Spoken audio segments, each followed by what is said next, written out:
most famous engine of all time. What is today the most famous steam engine in the world? The first steam engine to reach 100 miles an hour. This is the story of the most legendary locomotive in the world. How it escaped the cutter's torch twice. And when I heard it had got to be sold as scrap, I thought it would be very nice to save it from that fate if I could. Was left marooned in an army base near San Francisco. The current owners are deeply in debt and planning to sell it to the highest bidder. Bill McAlpine was aware of Flying Scotsman's plight and its unprecedented grand return.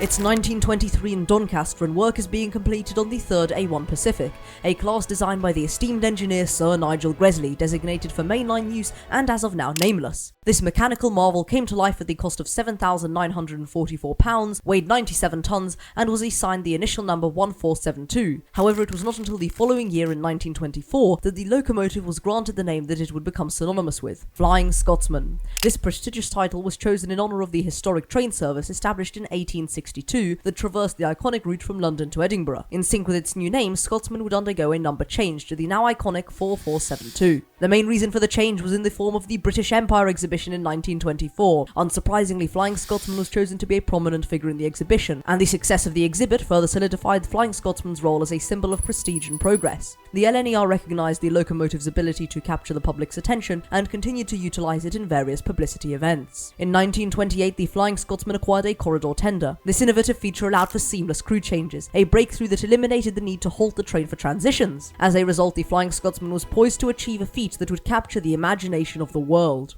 On the historic date of May 1st, 1928, the Flying Scotsman led a monumental journey. The first ever non-stop service from London to Edinburgh. The endeavour reduced the travel time to a mere 8 hours, revolutionising long-distance rail travel. Scotsman continued to be used for publicity purposes and would feature in a film titled after it in 1929. The year 1934 brought with it a defining moment in the Flying Scotsman's history. On November 30th, it achieved the extraordinary speed of 100 miles an hour. A special test run served as the stage for this feat. The driver Bill Sparshad's resolute words before embarking on the attempt were, "If we hit anything today, we'll hit it hard." After Scotsman had completed the monumental run, the driver and fireman could be seen celebrating their achievement, with Bill shaking an excited Sir Nigel Gresley's hand. However, progress is often accompanied by change. In 1936, the Flying Scotsman faced a shift in its role.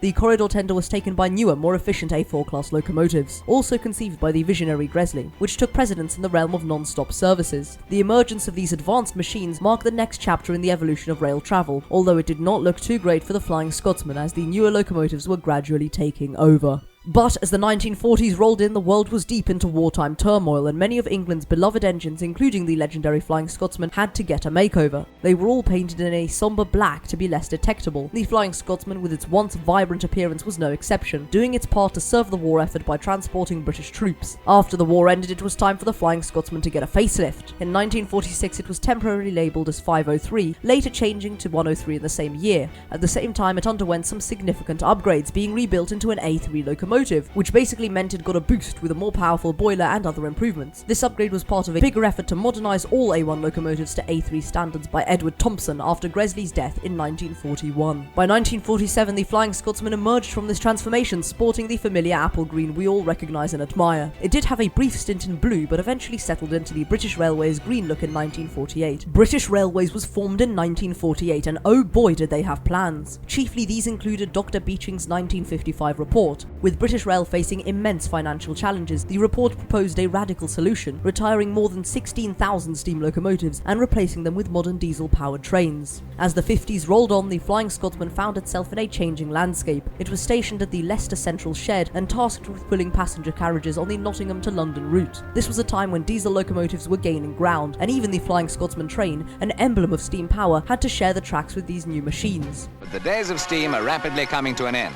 A sad thought for small boys, perhaps, but a glad thought for most who welcome the diesel locomotive as steam's successor. In 1963, British Rail delivered a sobering announcement. It's goodbye to the most famous engine of all time, the Flying Scotsman. In the same year, a railway enthusiast named Alan Pegler decided to purchase the Flying Scotsman from British Rail. I think it's the most famous locomotive in the world. I've seen it running and the engines of its class, I think, all my life. And when I heard it had got to be sold as scrap, I thought it would be very nice to save it from that fate if I could.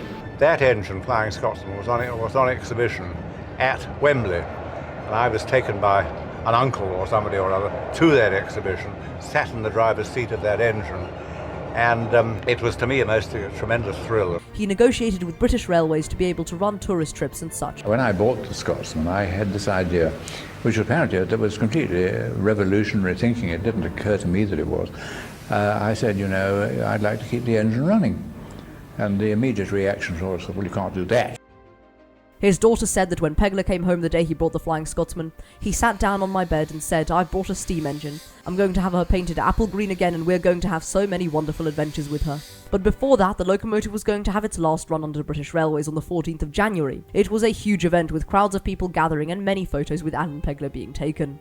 In April, having kept his promise, the locomotive emerged in the apple green livery and having the number 4472 again. Pegler even purchased a corridor tender to complete the look. In 1968, 40 years after its non-stop run, Flying Scotsman took another non-stop train from King's Cross to Edinburgh, this time having a very distinct two tenders. These were simply put in place as the old facilities, coaling stations and water troughs were no longer in place. On this train happened to be the Reverend Wilbert Awdry, who wrote about the engine in his popular railway series books. But what about the wonderful adventures that Pegler wanted to have on his locomotive?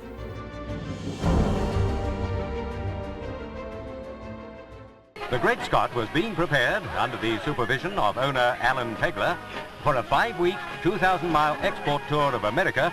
The world's most famous railway engine was off to America on a trade-boosting mission. In 1969, the Flying Scotsman embarked on a landmark journey to the United States, aiming to promote British exports and showcase British engineering. After a comprehensive overhaul in the winter of 1968-69, the British government, under Prime Minister Wilson's approval, permitted the Flying Scotsman to tour the United States and Canada. To meet local regulations, adjustments such as cowcatchers, bells, buckeye couplers, and American-style whistles were made. The journey kicked off in October 1969 from Boston, Massachusetts, and traversed through major cities such as New York City, Washington, D.C., Atlanta, Georgia, and more. However, the tour encountered roadblocks due to stringent and costly anti-steam laws in certain states, categorizing the locomotive as a fire hazard. This led to denials of permission or mandates to tow the Flying Scotsman with diesels or electric locomotives, all of which cost Pegler unforeseen charges. I thought, well, what the hell if the money's going down the drain?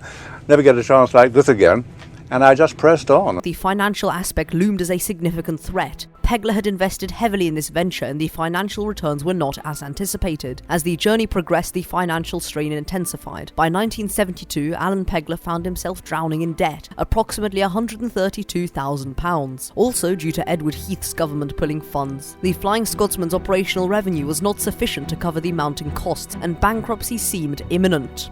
The situation worsened and the Scotsman faced the looming risk of being scrapped. With Pegler unable to manage the debt and the locomotive's expenses, Alan Pegler, faced with the reality of bankruptcy, orchestrated arrangements to keep the engine safe from creditors in the USA. The Flying Scotsman was stored in the US's Army Sharp Depot in Lathrop, California, in a protective move to prevent it from being seized by unpaid creditors who were demanding payments and threatening legal action. After only 9 years, the fate of the locomotive was once again in jeopardy. It looked as though concerned news reports before the trip could prove to be correct. So the old loco could be going on a one-way ticket. It was at this critical juncture that Alan Bloom, a horticulturist and steam enthusiast, stepped in. He reached out to businessman William McAlpine, urging him to save the Flying Scotsman. He rang me up one evening and said, if you want this locomotive, say yes tomorrow. I've decided that it ought to be bought for the nation, really, but bought for the people who loved her. So I said yes. McAlpine acted swiftly, paying off the Scotsman's debt. The container ship California Star brings the Flying Scotsman back from America after more than 3 years.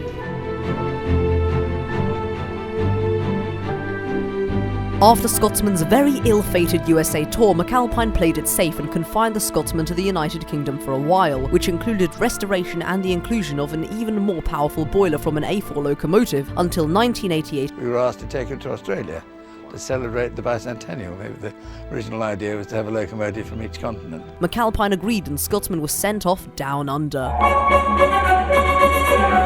In its year-long visit to Australia, the Scotsman will travel more than 40,000 kilometres across the continent. After arriving in October of 1988, it proceeded to tour the country for a year. In recent weeks, it notched up another record, covering almost 700 kilometres across New South Wales in less than 10 hours. As well as this, it became the first locomotive to circumnavigate the world. The world's famous steam engine, the Flying Scotsman, coasted into Perth this afternoon, marking the end of an historic journey across Australia. The trip was a success this time, and after it returned to the UK, Scotsman was repainted into the British Railways green, featuring the smoke deflectors. Ran trains until 1995, when it derailed in Wales with all wheels coming off the track. It was deemed irreparable, and it was decided to retire it from service immediately. Previously, in 1993, McAlpine had to pay off a mortgage on Scotsman and decided to form a partnership with fellow railway enthusiast and music producer Pete Waterman. They created Flying Scotsman Railways, with Pete taking over business aspects of the partnership. However, this did not last too long. She brought responsibilities, you know. I mean, there was always something to spend money on. I'd overhauled her at least twice. And before too long, in 1996, Scotsman was sold to businessman Tony Marchington for £1.5 million. And then I was coming onto Oxford Station one day, and there was a copy of a railway magazine, and it said, Flying Scotsman For Sale, £1.25 million. So I rang up my friend Bill, now Sir William McAlpine, and said, is it true? And he said, yes.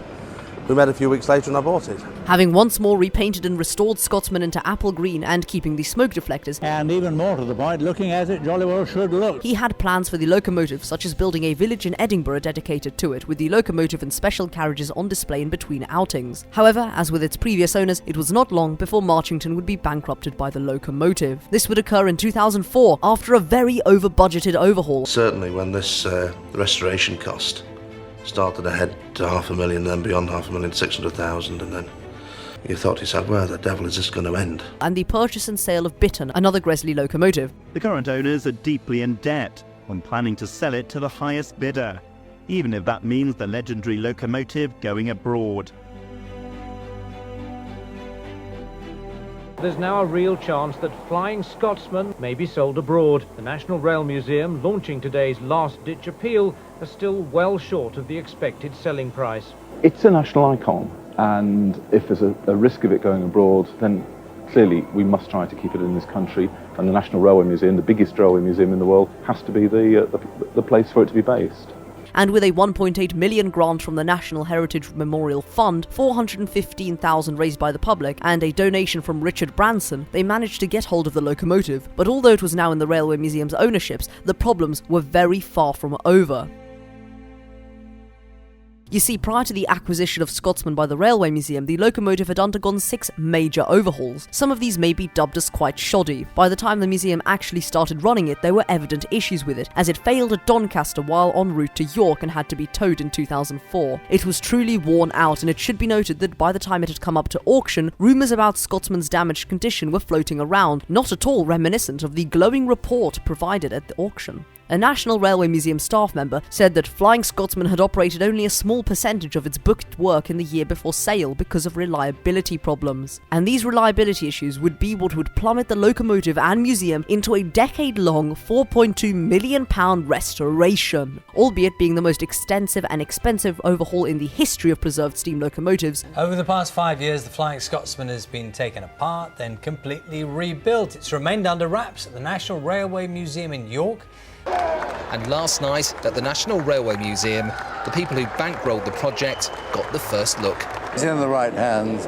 She will run again, and we must all see to that. Painted in its wartime colour of black for the first time since the 1940s, it will now be fully tested before pulling passenger services in the summer. Flying Scotsman is nearing the end of an overhaul that has lasted a decade. After a decade out of the limelight, Flying Scotsman's going to be touring again, so thousands more can revel in this sight. Scotsman returned to service on the 7th of January 2016, moving under its own steam for the first time since 2005. Since its 2016 overhaul, Scotsman has been running successfully, celebrating its centenary in 2023. It'll definitely be going for many more years, despite all the restrictions and issues that have plagued it before. Just too slow for the West Coast Main Line anymore. Overall, it is a very paradoxical locomotive. Whilst being the most famous and first to hit 100 miles an hour, it has also bankrupted every single private owner and has cost the current owners millions.